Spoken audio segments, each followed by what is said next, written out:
boa tarde aos presentes. Para quem não me conhece, eu sou Antônio Carlos, professor de Geografia, né, do ensino médio e do fundamental para o 8º e 9º ano. Também sou diretor do Instituto Equipe, que junto com a Comissão de Paz Antirracista do Colégio Equipe está organizando este evento.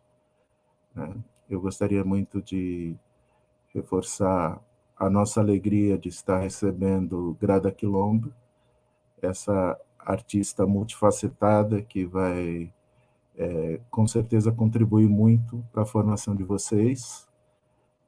E queria fazer um agradecimento especial ao Johann Voltz, que talvez tenha sido a pessoa mais importante aí para poder trazer a Grada até aqui esse momento. Então, eu gostaria de passar a palavra para o Eugênio, que é membro da comissão e que vai conduzir os trabalhos de hoje. Então, um bom encontro a todos. Valeu, Antônio Carlos. Boa tarde a todos, a todas e a todos. Eu sou Eugênio Lima e a gente vai fazer essa conversa sobre Memórias da Plantação com a Grada Quilomba, como o Antônio Carlos falou. Eu tenho que fazer essa coisa mais institucional, porque essa é uma ação conjunta da Comissão Antirracista, dos responsáveis dos alunos, desalunos do Colégio Equipe, com o Instituto Equipe e com o Colégio Equipe. E ela foi elaborada como parte de uma agenda antirracista permanente dentro do colégio. A nossa comissão ela surgiu em junho de 2020, a partir da iniciativa de responsáveis pelos alunos do Colégio Equipe, e porque a gente entende que a forma mais eficaz é ter uma atuação sistemática, né, e uma ação sistemática para criar uma agenda antirracista, e para nós foi criar uma estrutura, um grupo organizado de maneira representativa. E essa é a Comissão Antirracista do Colégio Equipe, né? Os objetivos da comissão são de maneira para reunir os esforços junto com o colégio e com o instituto, que é o seguinte: buscar ampliar a representatividade negra na estrutura discente, docente e diretiva, almejando alcançar o percentual de 54% de pretos e pardos contemplado no censo demográfico vigente. Depois é promover a revisão, junto com isso, promover a revisão do currículo escolar de forma a ver nele refletida a importância da cultura africana e afro-brasileira, privilegiando uma visão decolonial e investindo na formação antirracista do corpo docente.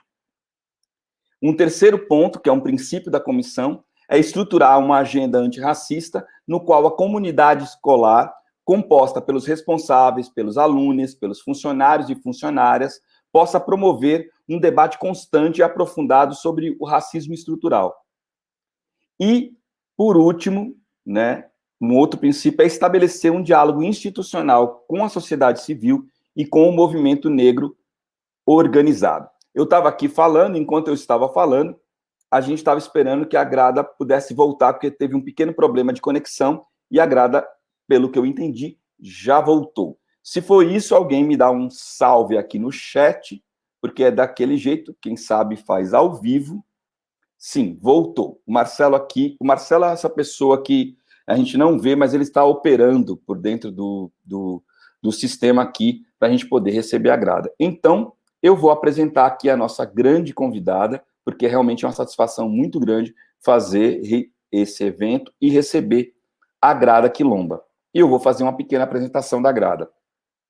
Grada Quilomba é uma artista interdisciplinar, trabalhando com performance, escrita, leituras, vídeo, fotografia e instalação. O seu trabalho foi apresentado em grandes eventos internacionais, como a Bienal de Lubumbashi, no Congo, como a 10ª Bienal de Berlim, como a Documenta de Kassel, como a 32ª Bienal de São Paulo em 2016, e teve exposições individuais e coletivas recentes na Suécia, na França, no Canadá, em Portugal, na Bélgica e na Espanha, se eu não me engano. A Grada possui doutorado em filosofia pela Freie Universität de Berlim, lecionou em várias universidades internacionais e foi professora do Departamento de Estudos de Gênero da Universidade de Humboldt, também em Berlim. entre outras coisas, é autora das aclamadas Plantation Memories, né? O livro foi originalmente publicado em 2008, então fazem 12 anos que o livro foi publicado, uma coleção de episódios do racismo cotidiano, escritos na forma de breves histórias psicanalísticas. No ano passado, em 2019, foi um ano muito importante para a Grada aqui no Brasil, porque teve a publicação do Memórias da Plantação, episódios de racismo cotidiano, que foi traduzido para o português e publicado pela editora Cobogó. Foi lançado durante a Flip, eu estava lá, com muito sucesso, foi listado aqui no país como a literatura de não ficção mais importante do ano. Pouco antes dessa viagem a Paraty, a Grada inaugurou na Pinacoteca de São Paulo a mostra Desobediências Poéticas, apresentando 4 trabalhos em 4 galerias do museu, provocando um diálogo muito potente e crítico com o acervo do museu e com a história da arte brasileira apresentada no museu naquele momento. Então, seja muito bem-vinda, Grada Quilomba. Obrigada. Muito bom estar aqui. Obrigada pelo convite. Que maravilha. Grada, é o seguinte, só para aqui, porque eu tenho essa ideia de que eu gosto de ter procedimento revelado, não tem nem manga para ter carta na manga. Então é o seguinte, eu só queria dizer, a gente vai fazer uma conversa, não é uma aula, é uma conversa. É uma conversa. E essa conversa a gente estruturou a partir de perguntas. Perguntas foram criadas a partir do trabalho do livro Memórias da Plantação com os alunos do Colégio Equipe, e também perguntas foram formuladas pela Comissão Antirracista de Responsáveis dos alunos do Colégio Equipe.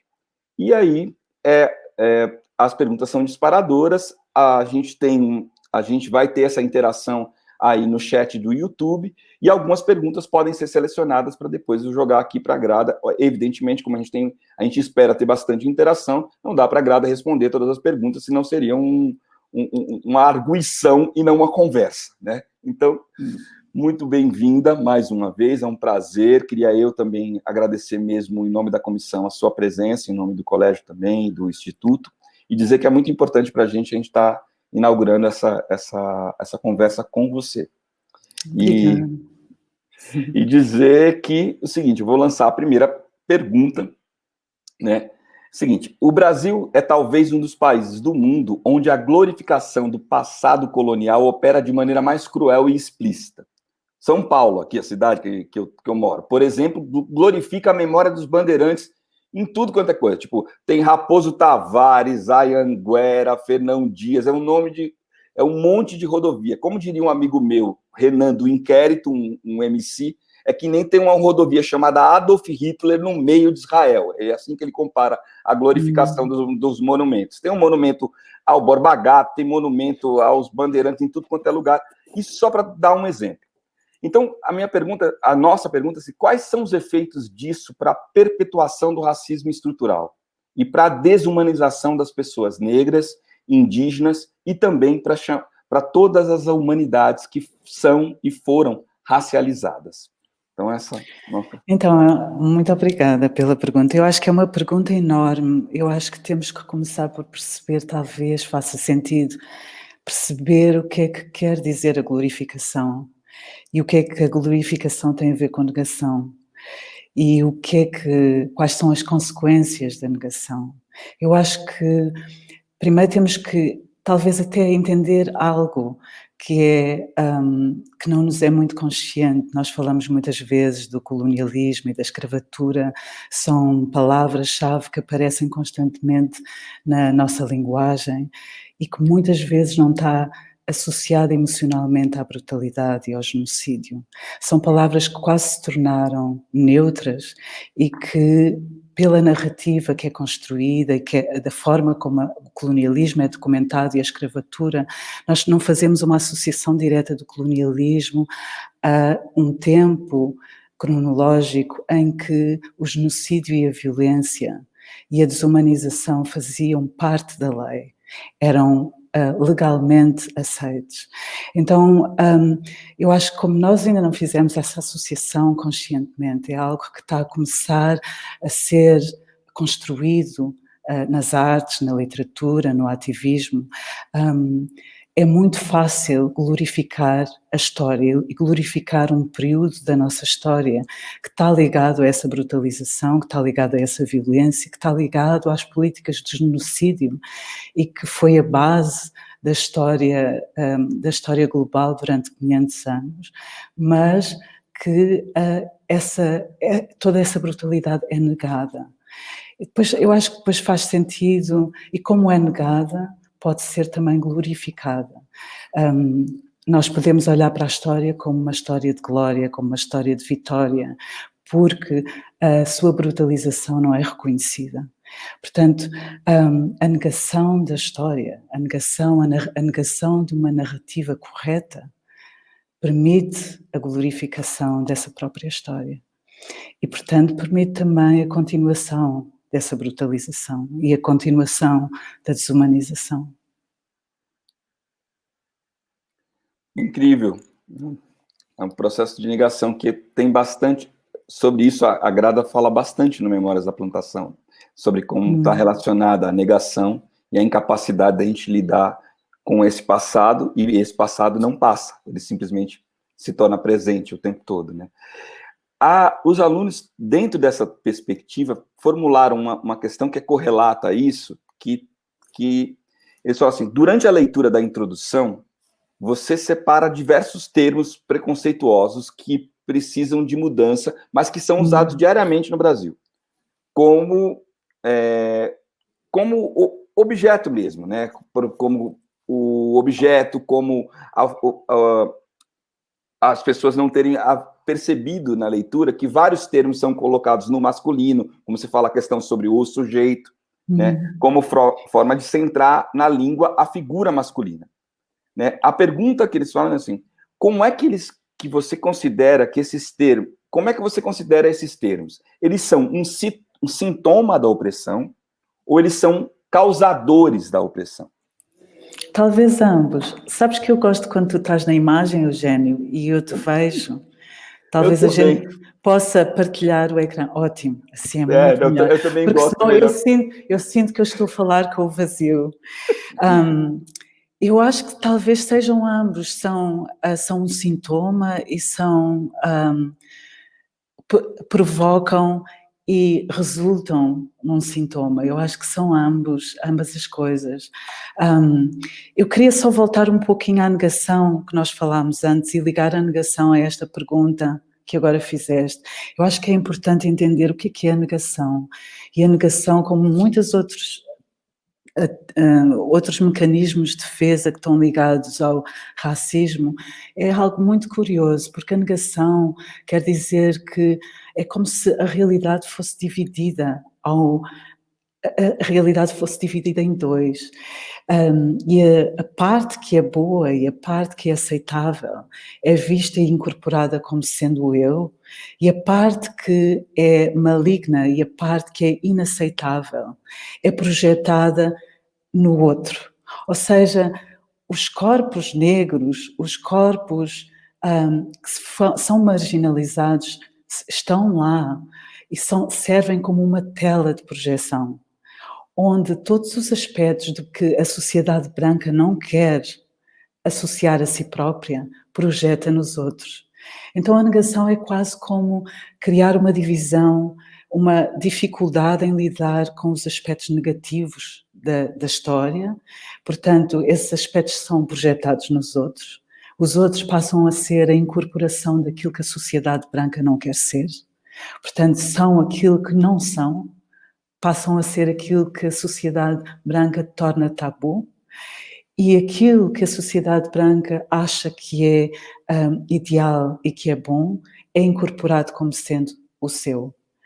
Então, quando falaste agora nesta pergunta, são sintomas ou provocam a doença ou são os sintomas da doença, é que todas estes termos e estas imagens que nós falamos e estas palavras funcionam como ambas, porque o racismo não é biológico, o racismo é discursivo.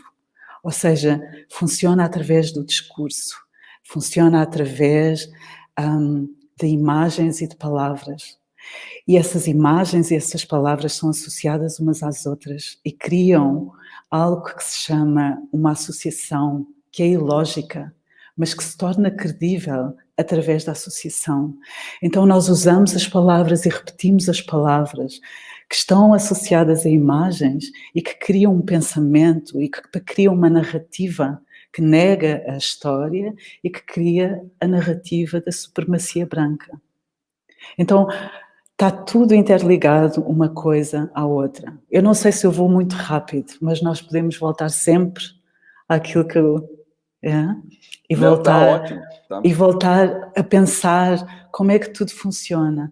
Mas eu acho que é muito importante percebermos que o racismo é extremamente incoerente, assim como todas as formas de opressão, não tem lógica absolutamente nenhuma.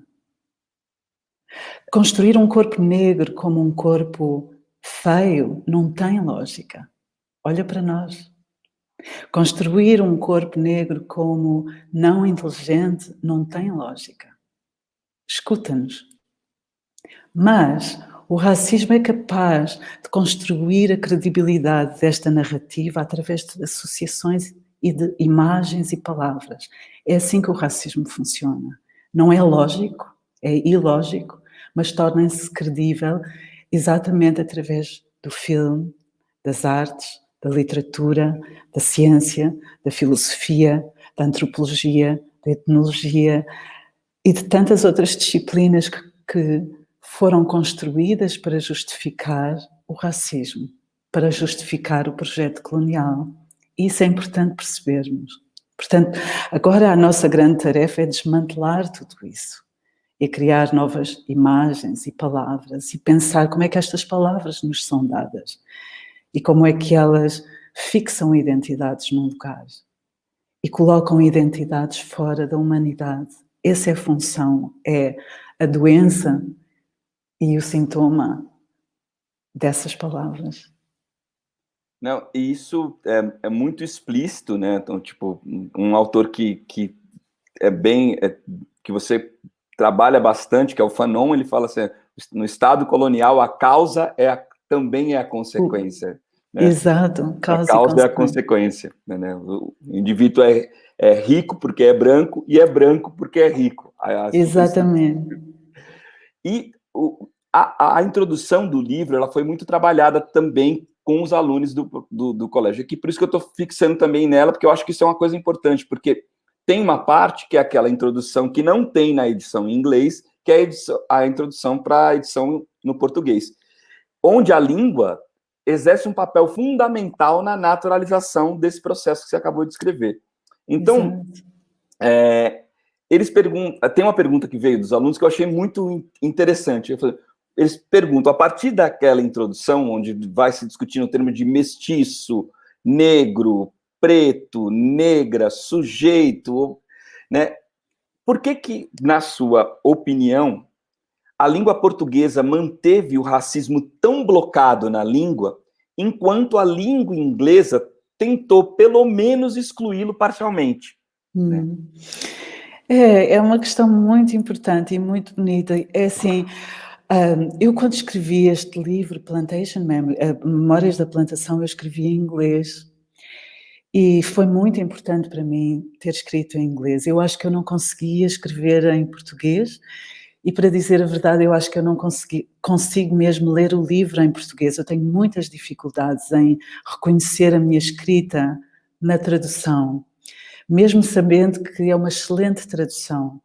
Mas a língua portuguesa ainda não foi desmantelada nem trabalhada, retrabalhada e repensada como outras línguas. Por exemplo, eu vivo em Berlim e muitos destes livros já começaram a ser escritos nos anos 80 por mulheres afro-alemãs, em que a língua foi continuamente e constantemente desmantelada. Portanto, há uma série de termos que na língua alemã, na língua inglesa, que é a língua do Black Movement, do African Liberation Movement, é a língua do Malcolm X, é a língua de Angela Davis, é a língua de Martin Luther King. Nós temos uma uma série de pessoas que retrabalharam a língua, questionaram a língua e que foram transformando a língua e publicando a língua constantemente. Eu acho que na língua portuguesa nós sofremos de um padrão colonial, patriarcal, de glorificação da língua. Nós dizemos que nós temos a língua mais bela do mundo, não é? E que essas frases mesmo criam essa glorificação da língua e a glorificação do projeto do imperial e colonial, e que isolam a língua. E a língua nunca foi repensada e desmantelada dessa forma. Não é por acaso que a maior parte dos autores da diáspora africana estão a ser traduzidos apenas agora, em 2020, 2021. Embora Fanon tenha escrito os seus ensaios e os seus livros nos anos 50, todas as grandes obras literárias, todas as grandes obras políticas e filosóficas estão a ser traduzidas pela primeira vez para português agora. Portanto, nós temos um atraso em termos de língua enorme, que é um absurdo. Eu acho que na altura, quando eu comecei a escrever este livro, eu estava rodeada por centenas de outros livros que apenas existiam em inglês ou em francês. E para mim foi extremamente importante afastar-me da língua portuguesa para poder escrever este livro. E depois eu acho que é muito importante ter contacto com outras línguas exatamente para repensar aquilo que tu falaste, que é aquilo que nos parece absolutamente normal. Quando nós traduzimos para outras línguas, nós apercebemos como é problemático. E apercebemos como noutras línguas é inaceitável certos termos, porque eles são reconhecidos como estando associados a uma linguagem colonial, que tem a função de inferiorizar, ou que estão associados a uma linguagem que cria os dois géneros, estão associados a uma linguagem que diz, no momento em que há uma presença masculina, tudo se torna masculino. Nós falamos dos pais, nós falamos do sujeito, nós falamos dos filhos. Eu recebo as cartas das escolas e dizem, reunião de pais, os vossos filhos não se esqueçam. Tudo se torna masculino, a partir do momento que há a presença de um único elemento masculino. Portanto, nós estamos sempre a falar desta hierarquização de quem é humano, quem é que é considerado humano. Eu acho que só quando nós temos contacto com outras línguas, Eugênio, e quando nós nos apercebemos, mas como é que é em alemão? E como é que eles desmantelaram em inglês? Ou como é noutras línguas, como, por exemplo, quando eu estou na África do Sul, onde eu trabalho muitas vezes com a minha galeria, Xhosa Zulu não tem género, por exemplo. Como é que é em outras línguas? Eu acho que aí repensamos a nossa própria língua. E a língua portuguesa é extremamente problemática, é uma língua cheia, como todas as línguas coloniais e todas as línguas europeias, é muito rica em patriarcados e racismos. É uma língua extremamente hierarquizada e que constrói relações de poder e de violência. E é importante que começar a desmantelar isso. Quando nós começámos a tradução do livro, foi simultâneo em Portugal e no Brasil, e eu fiquei numa grande crise. Eu pensei, eu acho que eu não quero que o livro seja traduzido, porque cheguei a um momento que eu vi, nós não temos a linguagem ainda. Nem sei quais são, temos que inventar novos termos também. E se calhar é para as nossas crianças e para os estudantes que estão a ouvir e que começam a pensar em novas terminologias, não é? Pensando nisso, veio até uma pergunta do chat, que é perguntando se você conhece o conceito de português da Lélia Gonzalez. Eu não conheço, mas eu tenho muitas dificuldades com todos estes termos. Sim. Preto, que é e preta, que é que eu no livro optei por pôr apenas um P e ponto, porque é um termo que foi e que tem sido usado exclusivamente como insulto. Eu lembro-me perfeitamente de ser insultada toda a minha vida com esse termo. Depois é problemático, nós fazemos a associação do preto, cor, com o black nos Estados Unidos da América, mas o black nos Estados Unidos da América não tem essa associação com o insulto e com a marginalização. Depois temos o termo negro, que também é extremamente problemático, porque vem do latim, Níger, e está ancorado com a história colonial. Talvez tenhamos que fazer como os franceses, que usam o termo black e inventam uma nova palavra. Funciona em alemão Schwarz, porque Schwarz não está associado ao insulto, nem à violência, nem à marginalização. Eu acho que nós temos que repensar juntos e experimentar quais são os termos que nós queremos termos associados a nós próprios. Mas, de facto, todos os termos que nós temos atualmente estão sempre associados a uma história de racismo. Não são termos de liberdade, nem de autodefinição, no meu entender.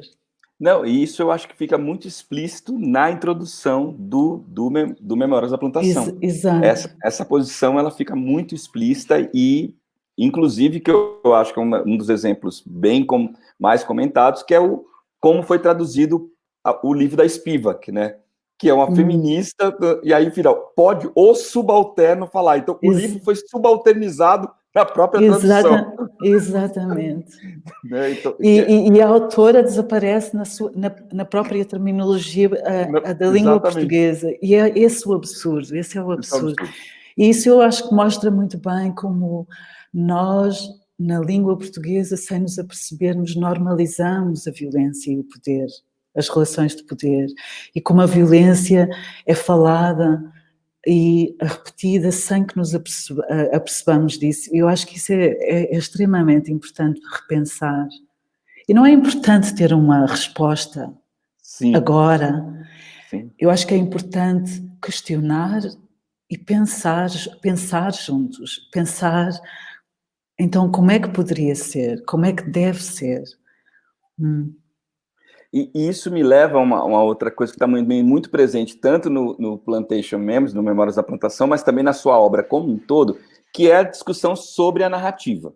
Né? A discussão de quem narra, quem pode narrar, quem é sujeito do conhecimento, quem não é sujeito do conhecimento, quais são o que é necessário.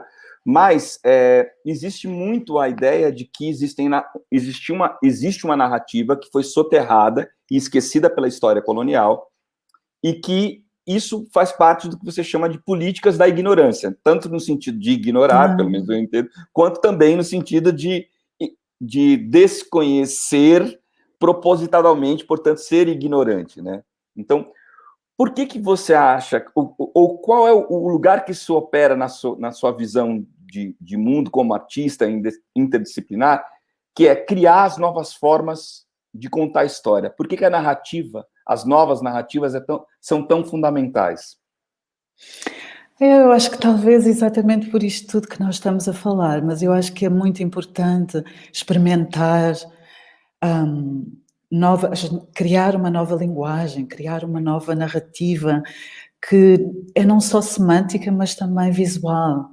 Como é que eu quero contar a minha história? Eu acho que é importante nós nos apercebermos que nós entramos num museu e entramos numa biblioteca e a história do mundo, a história da humanidade é contada de uma única perspectiva, e que é uma perspectiva branca, e é uma perspectiva branca e uma perspectiva masculina. Portanto, há uma série de vozes que nunca tiveram acesso a participar nessa narrativa. A narrativa é feita, nós criamos narrativas, mas essa narrativa não é feita, não é tornada visível. E eu acho que o que está a acontecer neste momento, desculpa, só um momento, alguém, Alguém me está aqui a chamar, eu sou... Não tem problema. Neste momento, uma das grandes tarefas que nós temos é exatamente criar novas narrativas que contem a nossa história, narrativas em que nós somos as autoras da nossa história, em que nós somos a autoridade da nossa própria história. E, portanto, são narrativas que não vão obedecer às narrativas oficiais, à forma, à linguagem, às imagens que nos são familiares. Eu acho isso extremamente importante. Eu tenho dado aulas e dei aulas durante muitos anos na universidade e eu sempre dizia aos estudantes, eles têm, todos eles têm algo tão precioso que é trabalhar como que num laboratório para inventar linguagens.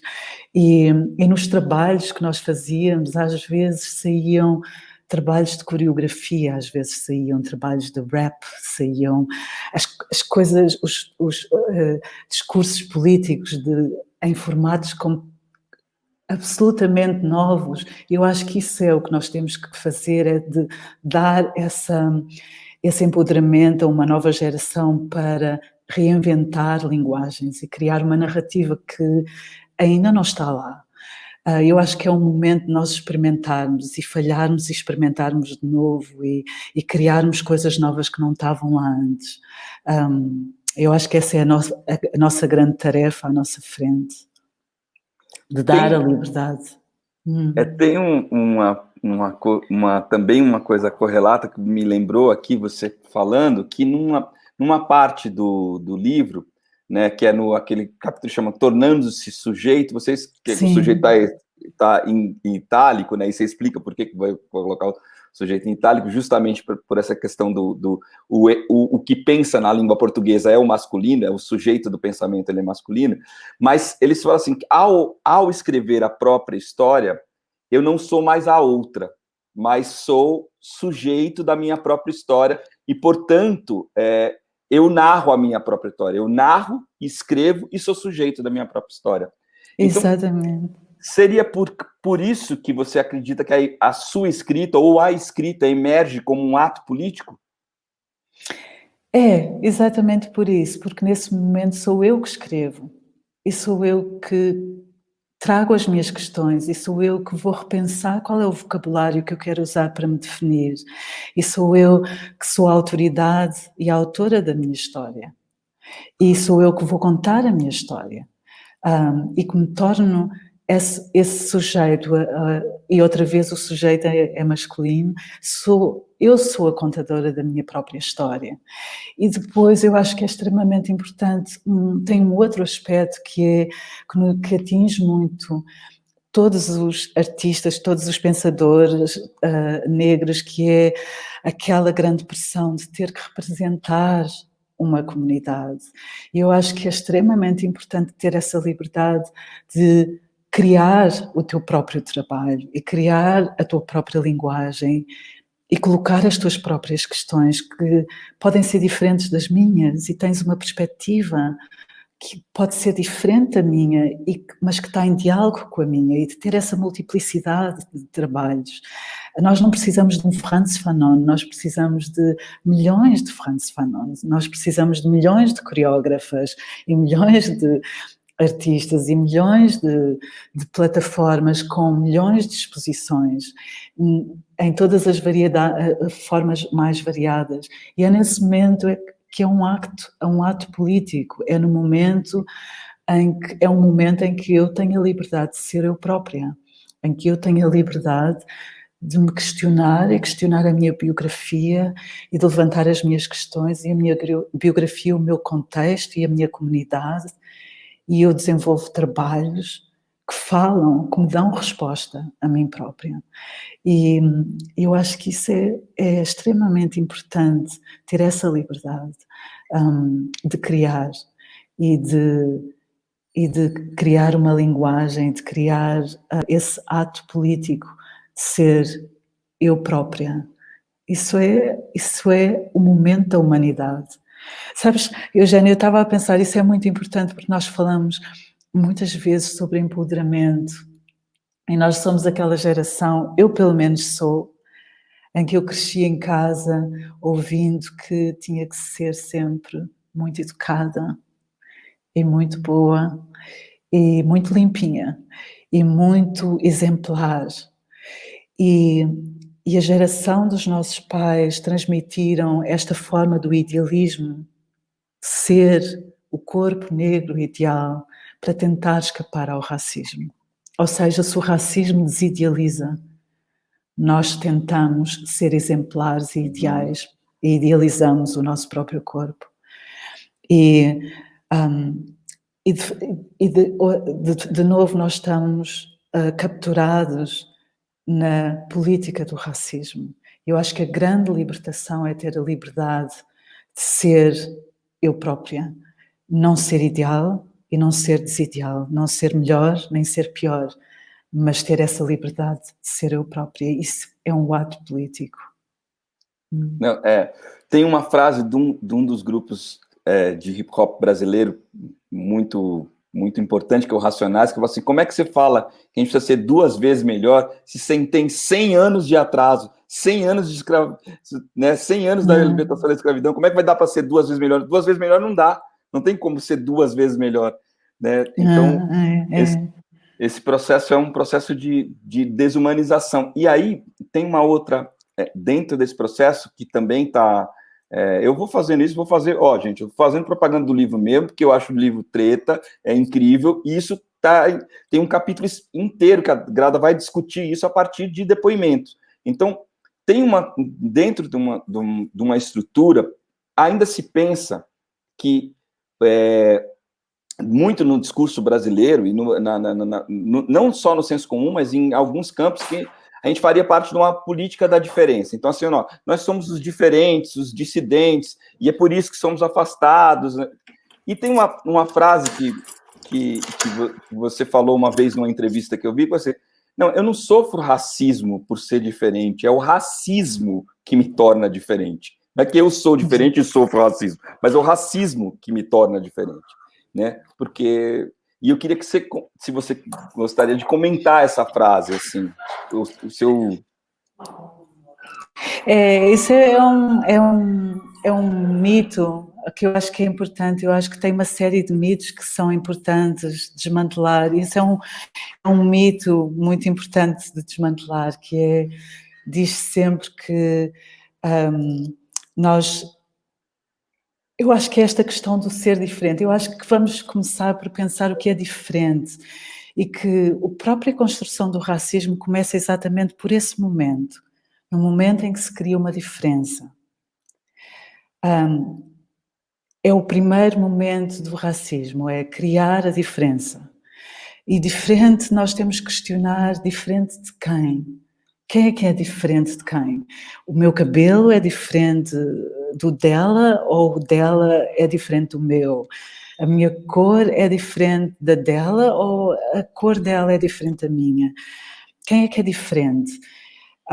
Eu só me torno diferente no momento em que alguém tem o poder e o privilégio de se considerar o ponto de referência, o centro de um círculo no qual todos os outros diferem.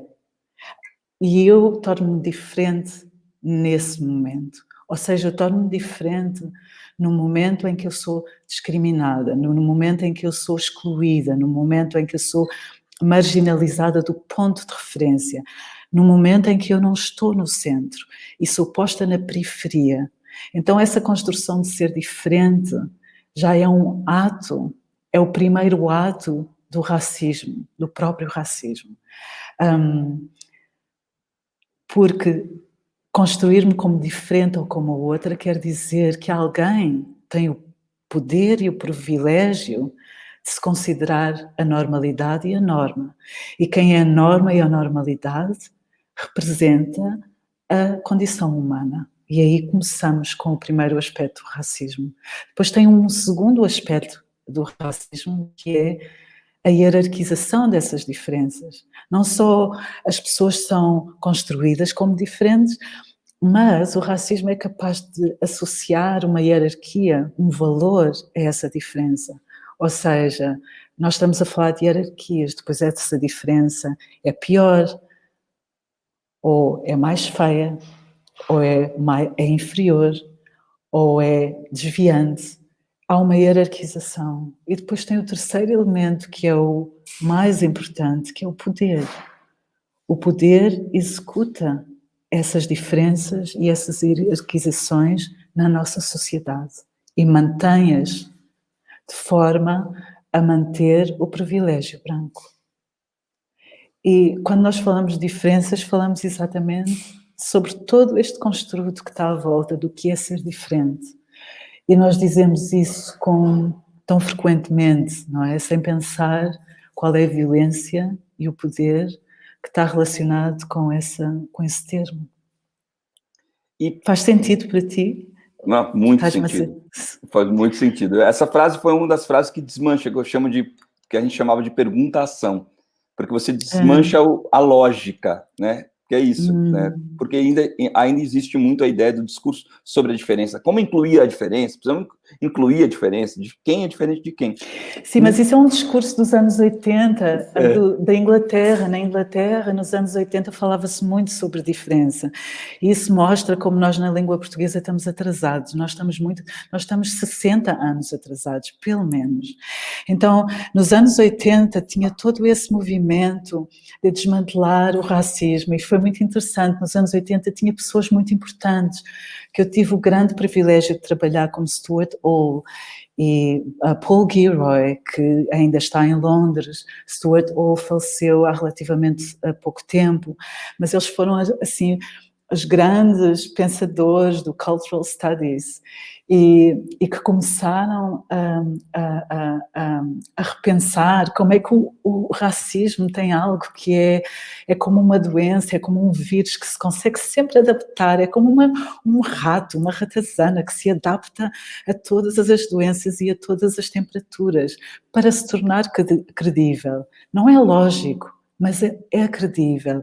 Então eles começaram a observar os discursos da altura dos anos 80 e eles disseram, o racismo muda de discurso, ou seja, se antes nós falávamos sobre o racismo biológico e falávamos sobre raças e corpos e sangue, biologia, e que esses corpos têm uma biologia, um cérebro inferior ou superior, ou seja, a biologia está associada com uma hierarquia, há raças que são superiores e melhores e há outras que são inferiores, e notando que esse discurso já não tem credibilidade e que já não é credível, o discurso foi-se transformando e passou a ser um discurso do racismo biológico para o racismo da diferença. Então, em vez de falarmos sobre biologia, falamos sobre cultura. Dizemos, aquelas pessoas, aquele povo tem uma cultura diferente, tem uma religião diferente, tem uma forma diferente. E essa forma, essa cultura não é inferior, porque a inferioridade, a hierarquia já não é credível, então fala-se da diferença. Essa cultura é diferente, e como é diferente, não é assimilável com a nossa nação. Não se pode integrar na nossa nação. E esse é o novo discurso do racismo que apareceu depois dos anos 80. E a diferença, e esse discurso da diferença vem exatamente do centro das políticas do racismo, que foi transformado do biológico para o cultural. Isso o Achille fala isso na Crítica da Razão Negra, né? O Gessé de Souza, o Gessé tem um pensador brasileiro que ele fala assim ele chama isso de culturalismo racista, e ele coloca na conta exatamente desse culturalismo racista, e ele vai falando de uma longa que o Brasil ele tem uma longa tradição no culturalismo racista, porque o pensamento, inclusive o pensamento da esquerda brasileira, ele é formado a partir de um culturalismo racista, segundo o Gessé. Tá? Agora, tem uma questão na obra que também é muito... que revela um outro procedimento, que é assim, você escreve sobre o racismo a partir de uma perspectiva psicanalítica, explorando o sujeito, a interioridade, a história pessoal, em contato com a branquitude, ou o cubo branco, ou a branquitude que se, né, neutral, a sociedade branca como um todo. Como é que você avalia a importância disso e a contribuição dessa abordagem aí ou na luta antirracista ou no pensamento do racismo como um todo, em contraposição, não que seja uma negação, mas em contraposição às abordagens históricas, políticas e econômicas? Ou seja, por que trabalhar com a perspectiva psicanalítica do racismo é um ponto de análise para poder explicitar o mecanismo? É uma pergunta muito interessante. É assim, eu sou muito apaixonada por psicanálise. Eu acho que é um mundo extraordinário, porque é uma disciplina que trabalha com o inconsciente. Não trabalha com o consciente, mas com o inconsciente. E o inconsciente, imagina, é como se nós tivéssemos um iceberg e tem uma pontinha em cima da água. Eu acho que a maior parte das disciplinas trabalham com esta pequena montanha, e depois tem um mundo enorme que está por baixo desta água, e que é muitas vezes muito maior do que esse consciente. E esse inconsciente dá-nos uma visão, dá-nos uma topografia daquilo que está no topo acima da água. Eu acho que a maior parte das disciplinas trabalha de uma forma macro e olha para a história de uma perspectiva macro. E para mim interessa-me muito trabalhar com o mundo emocional e com o mundo da biografia, como é que a pessoa vive neste mundo político, como é que esta biografia se desenvolve, quais são as emoções, quais são os sentimentos, quais são os mecanismos de defesa, como é que acontece tudo isto, como é que acontece que algo que é tão ilógico e tão incoerente se torna tão credível, como é que acontece que certos corpos são construídos como desumanos, como é que acontece que certos corpos são construídos como marginais e desviantes, porque é que estes corpos passam a ser os corpos onde a performance da violência é feita gratuitamente? O que é que isso tem a ver com a figura paterna? O que é que isso tem a ver com o patriarcado? O que é que isso tem a ver com a nação? O que é que isso tem a ver com a agressão contra e a separação com as figuras paternas em casa? Porquê que o sujeito branco obedece à nação e obedece ao pai, que é o seu rival em casa, e usa o corpo negro como o corpo onde vai fazer a performance dessa violência, de forma a ter paz e a ter uma boa relação com a nação em casa. Todas essas questões eu acho que são extremamente importantes. O que é que isso tem a ver com o complexo de Édipo? O que é que isso tem a ver com Narciso? Quem é Narciso? Porque é que Narciso se apaixonou por ele próprio? Todas essas questões, para mim, eu acho que são fascinantes e dão resposta a muitas coisas. E dão resposta através de um mundo que é um mundo inconsciente e imaginário, que é o mundo das artes também. A linguagem das artes é a linguagem do inconsciente. Então, para mim, trabalhar da psicanálise para as imagens e o movimento e a coreografia e o vídeo, a instalação, o conto de histórias, é quase um mundo que está associado um ao outro. É muito fácil passar de um mundo para o outro e que me dá resposta a muitas coisas, que, por exemplo, a história me dá factos, mas depois abordar a história do racismo desta perspectiva psicanalítica, eu mergulho num mundo inconsciente que é muito profundo e que eu me apercebo que é um mundo que é extremamente importante explorar para desmantelar o racismo. Nós falamos nisso muitas vezes, que é todo um processo, que é quase um processo psicológico, é um processo que passa pela negação, da negação passa para a culpa, da culpa passa para a vergonha, da vergonha passa para o reconhecimento e do reconhecimento passa à reparação. E todo esse processo de reconhecer o que é o racismo e de desmantelar o racismo é todo um processo psicológico. Não é uma questão de saber cognitivamente, é uma questão de entender emocionalmente. E isso é uma diferença muito grande. Uma das razões porque eu deixei a academia, onde eu trabalhei durante 15 anos como professora universitária, eu estava muito frustrada com o facto dos estudantes lerem todos os livros, conhecerem todas as definições, mas não sabem o que fazer com esse conhecimento. O conhecimento fica aqui na cabeça e fica aqui preso cognitivamente, mas não sabem atuar, porque não é entendido a nível corporal e a nível emocional. Eu acho que quando trabalhas nas artes com este tema, na literatura, na psicanálise, depois consegues criar trabalhos que fazem esse efeito, sabes quando tu sabes alguma coisa, mas afinal não sabes.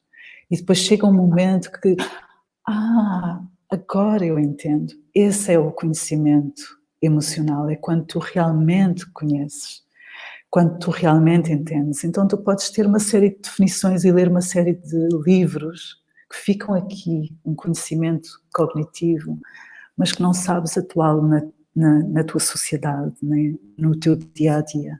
Portanto, repetes constantemente o padrão. O padrão é repetido constantemente. As pessoas sabem. Toda a gente sabe o que é o racismo, toda a gente sabe o que é a violência do racismo e a desumanização, mas toda a gente repete. Porque o trabalho emocional, o trabalho psicológico nunca foi feito. E quando tu não entendes a nível psicológico e inconscientemente esse trabalho não é feito, os padrões repetem-se. E a história repete-se também.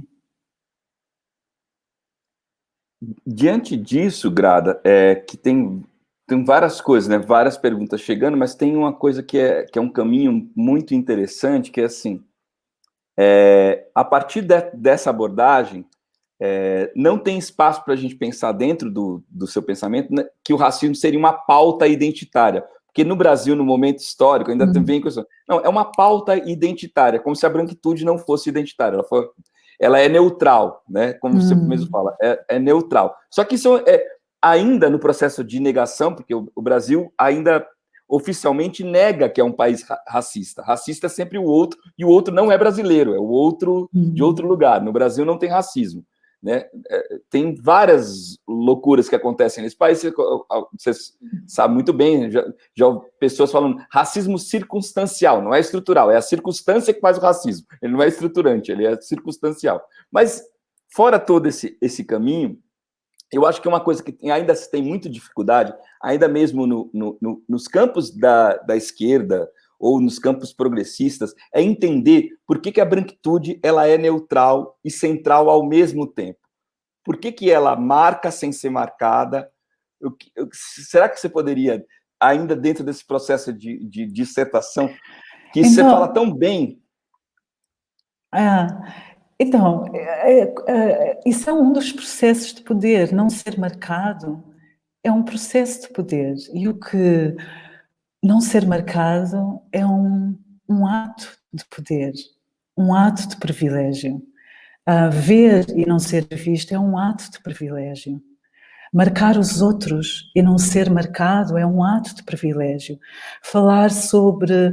Eu acho que, por exemplo, eu acho que na nossa linguagem é extremamente comum falar o corpo negro, a identidade negra.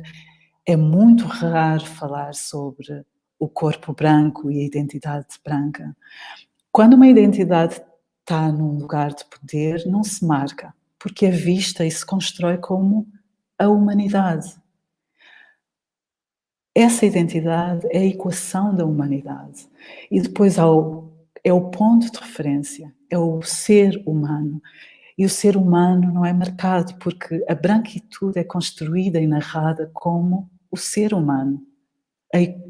igual a ser humano. E depois há todos os outros que representam versões dessa humanidade. E exatamente o que tu estás a falar, essa dificuldade em marcar, essa dificuldade em se mostrar, em se notar, tem a ver exatamente com esse ato de poder. Eu não preciso de me marcar porque eu sou apenas uma pessoa. Tu és um homem negro, eu sou uma pessoa. Ou seja, eu sou o representante da humanidade e tu és uma variação da minha humanidade, que eu defino e que eu defino que difere de mim. E nós estamos de novo a falar sobre a diferença. Eu acho que uma das coisas que faz o critical whiteness, que é os estudos críticos da branquitude, é exatamente desmantelar o que é branquitude. Nós ficamos tão desconfortáveis em falar sobre a branquitude ou sobre o termo branco, branca, exatamente porque é um termo que incorpora todo este discurso, que é um discurso da superioridade, um discurso da humanidade, da universalidade, é um discurso da neutralidade, não é? E o que os estudos críticos da branquitude fazem é exatamente desmantelar essa identidade, notar essa identidade, tornar visível essa identidade e todos os mecanismos que estão associados a essa construção de poder. Isso é extremamente importante. Um dos aspectos que nós publicámos um livro aqui na Alemanha há muitos anos atrás, que foi uma antologia sobre os estudos da branquitude, que foi extremamente importante. E eu publiquei esse livro com 3 outras autoras e foi extremamente importante. E nós desmantelámos todo o termo da branquitude de filme, a coreografia, ópera, teatro, filosofia. É um livro muito bonito e nós falávamos exatamente sobre isso, sobre a importância das pessoas brancas se começarem a marcar, se começarem a nomear como brancas, como isso é importante. E nesse momento começar a nomear, a entender quais são os privilégios que estão associados a essa branquitude. E privilégios quer dizer que tem privilégios que são baseados ou que são o resultado da exclusão de outros corpos. Ou seja, o privilégio é um resultado direto do racismo. Só é possível ter privilégio se outras pessoas são excluídas dos espaços. Porque não há igualdade, não é?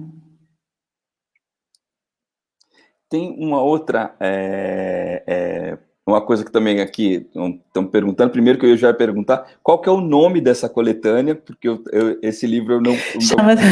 É um livro muito bonito, mas infelizmente está só em alemão, é um livro bilingual em alemão e inglês, chama-se Mythen, Masken und Subjekten, mitos, máscaras e sujeitos.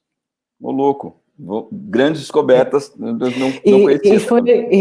É um livro, eu publiquei esse livro com 3 outras mulheres afro-alemãs em 2002.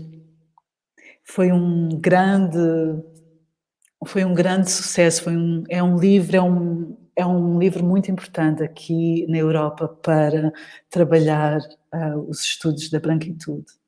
Não. Fica a dica, hein, editores? Fica a dica, fica aí, né, tem um livro para ser publicado. Tem uma pergunta dos alunos que eles fizeram agora, porque eles estão falando que eu gostaria de colocar, que tem ainda a ver com a questão da diferença, da hierarquia. Ele falou assim, me parece que a diferença não seja a questão, mas sim as hierarquias raciais estabelecidas. E, se o português é uma língua atrasada, qual língua não seria atrasada? Né? Então, o português não é uma língua atrasada. O português é uma língua colonial. como todas as outras línguas europeias, e que tem que ser retrabalhada, como todas as línguas.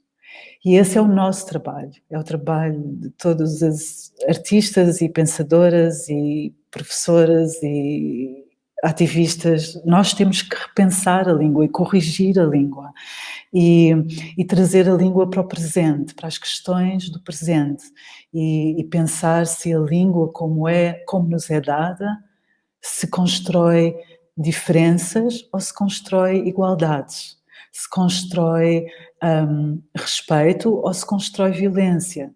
Isso é a grande tarefa, não é uma língua atrasada nesse sentido, mas nós estamos muito atrasados no nosso...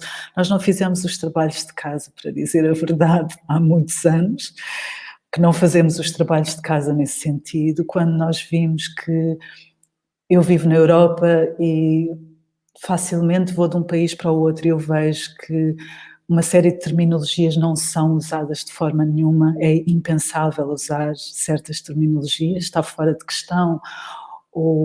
E aí nós vimos qual é o trabalho que nós temos à nossa frente, e é um trabalho muito bonito e muito importante de fazer. E a primeira parte da pergunta, já não me lembro qual era. A primeira parte era o seguinte, que falava sobre a diferença, né? A diferença. Talvez na pergunta, será que a diferença é a questão ou a hierarquização da diferença que é a questão? Ambas são a questão. Como eu falei há pouco, a partir do momento que alguém me diz que eu sou diferente, eu fico muito irritada e muito zangada. Porque a questão é diferente do quê? Diferente de quem? Depois isso tem consequências muito violentas. Essa construção da diferença permite, por exemplo, que eu esteja no metro e que alguém coloque as suas mãos no meu cabelo. Porque me constrói como diferente e diz: o teu cabelo é diferente, por isso eu tenho a autoridade e o poder de poder tocá-lo. E eu digo: o teu cabelo é diferente do meu e eu não te toco. Porque eu não me construo como uma identidade em poder que pode invadir os outros corpos. Portanto, a construção da diferença é tão importante como a construção da hierarquia, e todas elas estão associadas umas às outras. Portanto, no momento em que alguém toca no meu cabelo, sem a minha autorização, e invade o meu corpo, traz toda uma história colonial, que é como o corpo negro é disponível para o público branco, pode tocar, pode perguntar, pode exibir. Aqui nós estamos na Alemanha, tem uma história na Europa, há uma história muito longa de exibir corpos negros nos jardins zoológicos para mostrar as aldeias africanas, por exemplo. Nós temos uma história extremamente violenta em que a sociedade branca é muito confortável com a questão de invadir e tocar corpos. Exatamente porque constrói essa diferença. Começa por esse primeiro momento que eu falei há pouco, que é construir a diferença. Dizer: eu sou a norma, eu sou a normalidade, tu és diferente, e como és diferente, eu vou-te tocar. E eu tenho o poder e a autoridade de poder tocar. E depois é muito importante, eu digo sempre aos meus estudantes assim: coloquem sempre a questão se vocês fariam isso a uma pessoa branca. E aí têm a resposta. Se vocês entrassem no metro e tocassem no cabelo de uma outra, tocariam no cabelo de uma outra pessoa? Perguntariam quanto é que a pessoa ganha mensalmente? Fariam essa mesma questão? Se não fariam, então estamos a lidar com racismo. Eu acho que é um exercício muito fácil de fazer. Com certeza, um exercício profundamente fácil. E também tem, no livro, tem aquela passagem que é incrível, né, que você narra quando vai fazer a consulta com 12 anos, e aquele convite, que aquilo é tão irracional que parece fabular, né? Parece que é uma ficção, porque da onde teria saído essa autoridade? E como, né, a gente está dentro de um processo da escola, né, da educação, né? E a linguagem é extremamente importante, a língua é extremamente importante. Não é à toa que o primeiro capítulo do Pele Negra, Máscaras Brancas é o negro e a linguagem, né? Exatamente. Né? Ele sabe, o Fanon sabe muito bem do que está fazendo, está escrevendo em francês na língua que o desumaniza, aparta, e o português faz isso constantemente conosco, todos os corpos racializados. Mas, dentro dessa perspectiva, e aí pensando na educação, você acha que existe uma escola antirracista? Pode parecer uma pergunta meio institucional, mas, né, existe uma educação antirracista? Existe uma escola antirracista? Se não existe, qual que é o caminho? E se existe, quais seriam esses exemplos? Uma escola antirracista em que sentido? Uma instituição, um programa? Um programa. Eu acho que é um trabalho, diário que se tem que fazer na educação. Eu posso contar um pouco como é que eu trabalhei quando dei aulas durante muitos anos na universidade. Eu dei aulas na Humboldt Universität, aqui em Berlim, na Freie Universität, em Viena, e noutras universidades. E na universidade, claro que são adultos com quem eu estou a lidar, e são pessoas que escolhem estar lá e que escolhem já uma determinada área, não é, para estudar. E mesmo assim era uma questão permanente. Os estudantes vinham para o meu seminário e sabiam tão pouco sobre a história colonial, e sabiam tão pouco sobre eles próprios, e sabiam tão pouco sobre a dinâmica de poder e de violência e do racismo, como tudo funciona.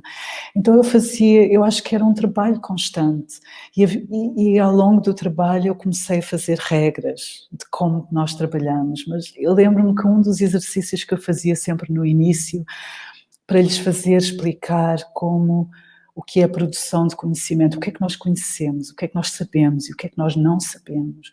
E para eles e elas eles todos se aperceberem de que estão na universidade com 20 e tal anos, 30 e tal anos, e que há tantas coisas básicas que não são e que não sabem, e que nesse momento têm que questionar o que é o conhecimento e qual é o conhecimento que me é dado nestas instituições. Então eu fazia um jogo muito simples, que está no livro também, em que eu contava quantas pessoas estavam na sala.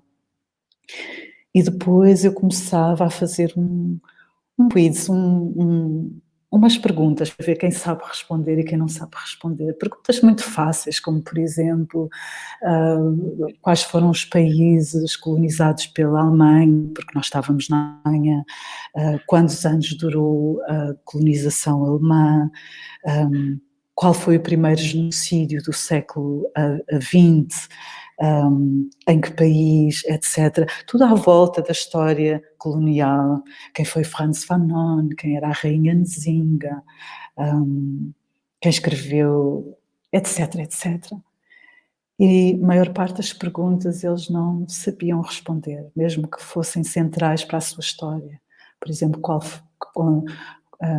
o que foi a Conferência de Berlim, em que Otto von Bismarck, aqui em Berlim, convidou todas as nações europeias e os Estados Unidos para virem aqui, e numa grande mesa colocaram o mapa da África, e com uma régua e com um lápis dividiram o continente entre si.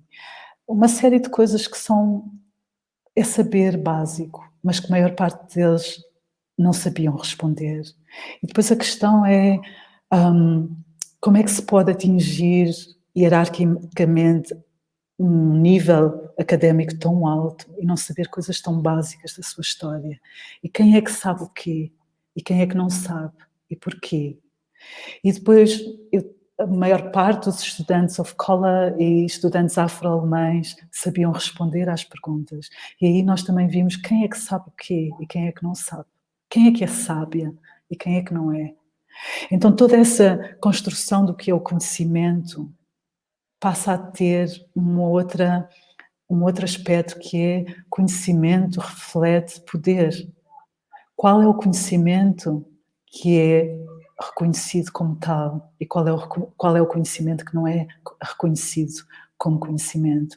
Qual é o conhecimento que é marginalizado? O que é que nós sabemos e não?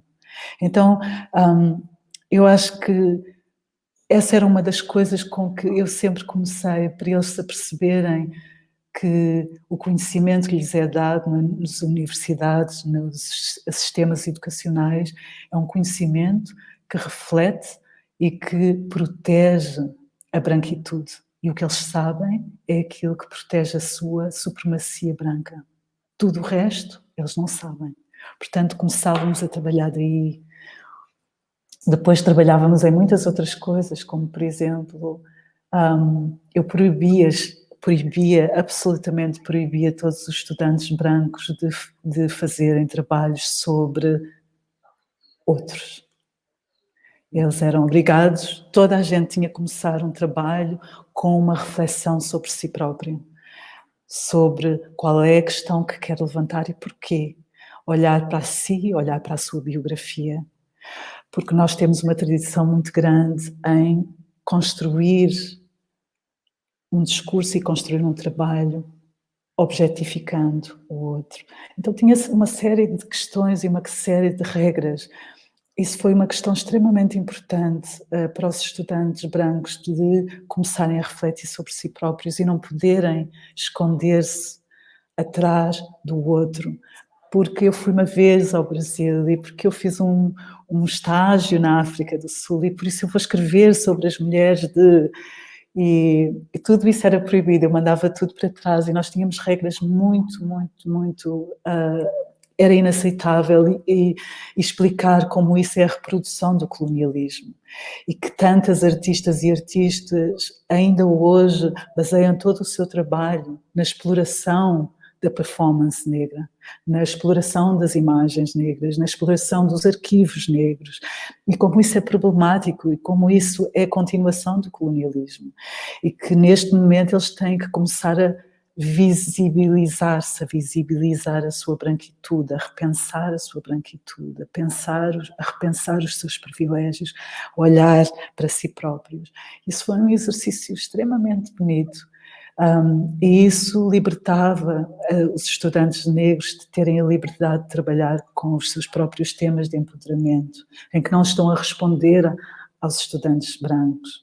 Então tinha uma série de dinâmicas que são básicas para o antirracismo. O antirracismo é agir ativamente e conscientemente e responsavelmente contra o racismo. O racismo sistemático, institucional, estrutural. Isso significa começar por reconhecer os seus privilégios brancos, começar por pensar-se como pessoa branca e como isso está associado ao poder e à exclusão e depois criar um sistema de igualdade e de reconhecimento, uma agenda de igualdade e de reconhecimento. Isso tudo era o que eu, durante os muitos anos de aulas na universidade, fazia com adultos, que eu acho que é mais bonito fazer, ainda mais bonito fazer com crianças, porque as crianças são muito mágicas. São as crianças são muito mágicas porque têm uma capacidade de reflexão e de entendimento incrível. Eu acho isso fundamental, e esse é um dos motivos pela qual a comissão foi criada, né? Como a gente pode atuar numa construção de uma revisão em todo o currículo escolar. Evidentemente, o currículo escolar ele está eivado de um projeto colonial, isso não só nas escolas como um todo do Brasil, está eivado de um conhecimento que precisa ser desconstruído e proposto ele de outra forma. E por isso a ideia de uma lei que surgiu, né, ela surge em 2003, né, e que ela não é devidamente aplicada, que é como trazer a importância do estudo, né, da história africana e afro-brasileira para dentro das escolas. Né? Isso é um grande dilema, não é o que soluciona, mas é um grande dilema ainda, como a gente trazer isso, como trazer professores e professoras negras, né, negras, como trazer isso, trazer para um espaço do cotidiano e não para o espaço do excepcional. Enfim, são vários desafios. a gente tem que ir encerrando. Eu particularmente poderia ficar aqui tipo o dia inteiro, aí já é noite, então talvez a gente encontrasse um horário melhor, eu ficaria o dia inteiro e não, mas já é noite aí em Berlim. A gente tem que ir encaminhando. Eu sei que a gente combinou com a Grada 1h, já são 1h15 e em Berlim já é noite. Mas eu queria que, Grada, você falasse se você quiser falar alguma coisa, algumas considerações finais. Tem muita coisa aqui, muitas perguntas chegando. Tem uma das que os alunos colocaram, que você...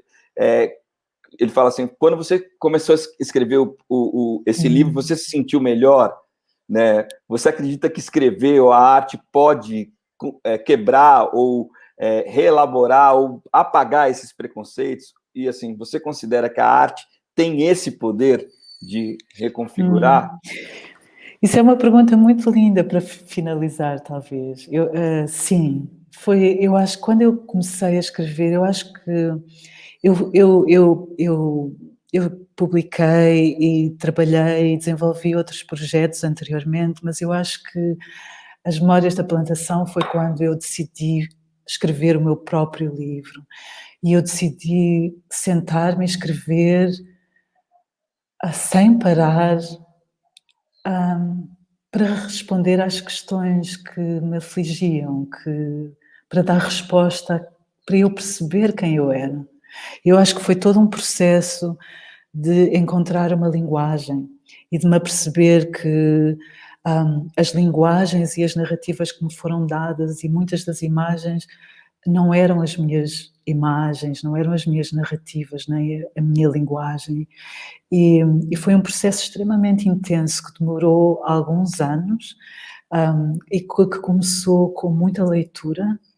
Ler é extremamente importante porque cada livro abre um mundo e um pensamento que eu acho que é mágico. Eu ia muito à ópera também, que eu acho mágico. Ao teatro é mágico. As exposições, eu acho que depois és inspirada por tantas imagens e palavras e foi um processo extremamente intenso de escrita e de pensamento. Eu encontrava-me com muitas pessoas e refletia e conversávamos. Eu tinha outros momentos em que eu me isolava e só escrevia e não entrava em contacto com ninguém para não ser influenciada. Isso também foi um processo extremamente importante para mim, de aprender a isolar-me, a não estar exposta, a não estar sempre visível para poder criar a minha narrativa. Porque muitas das vezes a narrativa que tu crias pode ser vista quase como radical, e eu acho que esse processo de criar algo novo tem que ser algo que incomoda. Eu acho que tens que tomar esse risco de incomodar, para transformar algo. E às vezes é um processo que só é possível fazer na isolação, no isolamento, para não ter a interferência de outras pessoas. Então, eu passei por vários momentos, muitos momentos diferentes, mas, no fundo, foi um projeto para eu entender quem eu era, onde é que eu estou, e um projeto em que eu criei uma linguagem na qual eu posso existir, na qual eu existo como pessoa. Isso foi extremamente libertador. Eu acho que foi o primeiro projeto grande que eu fiz e depois comecei a trabalhar com imagem, mais com imagem e com teatro e com instalação e com instalações de vídeo. E foi duplamente gratificante sair das palavras e visualizar essas palavras e dar um som às palavras e dar um movimento às palavras e criar esculturas com atores que simbolizam certos conflitos. Eu acho que é um processo extremamente mágico e libertador. Porque, de novo, como nós falámos no início, tu tornas-te a autora da tua história e tu tornas-te a autoridade da tua história e tu defines a tua linguagem e as tuas imagens e defines como queres ser identificada. Defines quem tu és. Isso é extremamente poderoso. E tem algo extremamente vulnerável, e essa vulnerabilidade, essa honestidade, eu acho que toca depois no teu público. O público reconhece quando tu tomas esse risco e te despes frente ao público, metaforicamente,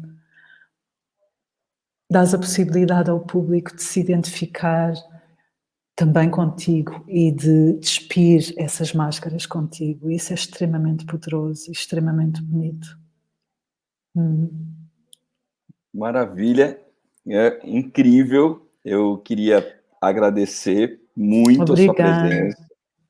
Eu é que agradeço, Eugênio, a ti e toda a gente que está atrás, que eu não vejo, e todas essas criançadas que estão aí. Eu penso muito nas minhas crianças e imagino que é muito lindo ouvir estas perguntas e responder e entrar neste diálogo. Muito obrigada pelo convite. Dizer que é um prazer imenso. Eu também estou aqui, inclusive, com as minhas crianças também aqui em casa, assim como várias pessoas, né, no meio dessa pandemia. Queria agradecer ao Instituto Equipe, ao Colégio Equipe, à Comissão Antirracista, né, dos pais responsáveis, agradecer a todo mundo que acompanhou aqui essa conversa, dizer que essa conversa vai ficar disponibilizada no YouTube. Eu mesmo vou revê-la várias vezes, porque tem vários lugares. Dizer que o Memórias da Plantação, quando eu li a primeira vez, abriu, realmente fez o A, rolou um A mesmo, rolou um A. Tanto é que eu quis performar ele falando em voz alta, tentando falar em português com os dois gêneros e tentando passar. Então é muito importante mesmo. Eu acho que é uma obra seminal mesmo para poder entender. Acho o trabalho incrível. A primeira vez que eu vi também, em 2016, quando a Grada fez uma apresentação na MIT de São Paulo, né, que eu fui curador, também foi incrível. O Desobediências Poéticas foi um trabalho maravilhoso. Então, é um grande prazer mesmo. Muito obrigada. Um grande prazer. Dizer isso, e a gente acompanha aí as coisas da comissão e o trabalho também da Grada. A Grada também sempre posta coisas no Instagram que localizam onde os novos trabalhos estão acontecendo. E agradecer pessoalmente aqui, em nome da comissão, ao Johan, que fez essa ponte, e dizer que foi um prazer imenso, mais uma vez. Me repetindo, só falo isso, mas é isso mesmo, é de coração. Muito obrigada. Muito obrigado.